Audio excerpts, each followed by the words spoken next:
என்ன மாப்பிள புது சட்டையெல்லாம் போட்டு ஜம்முன்னு தலைவாரிட்டு வந்திருக்க? மாப்பிள மதுரைக்காரிக்காகவா? பொத்து நல்லா புளியங்கொம்பாதாயா பிடிக்கிற பொத்துரா. வந்துட்டாளுங்க. வந்துருச்சுல அவன் சத்த பொண்ணு இன்னைக்கு பேசியே கொல்ல போகுது. எதுக்கு மாமா இவனை கூட்டு வந்துருங்க? இவன் யாரு சின்ன பைய? என் தம்பி. இவனையும் கூட கூட்டிட்டு போகணும்னு சொல்லிட்டாங்க. மாப்பிள்ளை எப்படி சமாளிக்கிறான் பாரு. மாப்பிள்ள பஸ்ஸில் ஏறணும் பூங்குடி பக்கத்தில் எப்படியாச்சும் உட்காந்துயா? சினிமாக்கு போகலான்னு. புரியுது புரியுது. பஸ் வர எவ்வளோ நேரம் ரெடி ஆகும்? இப்போ வந்துடும்.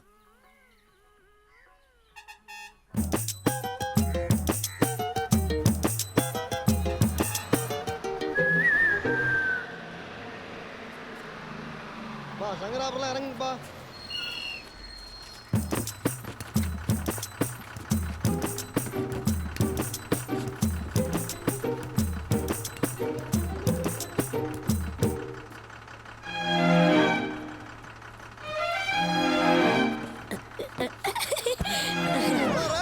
பூந்தண்டில் உட்காரு. என்ன பண்ணுவேன்?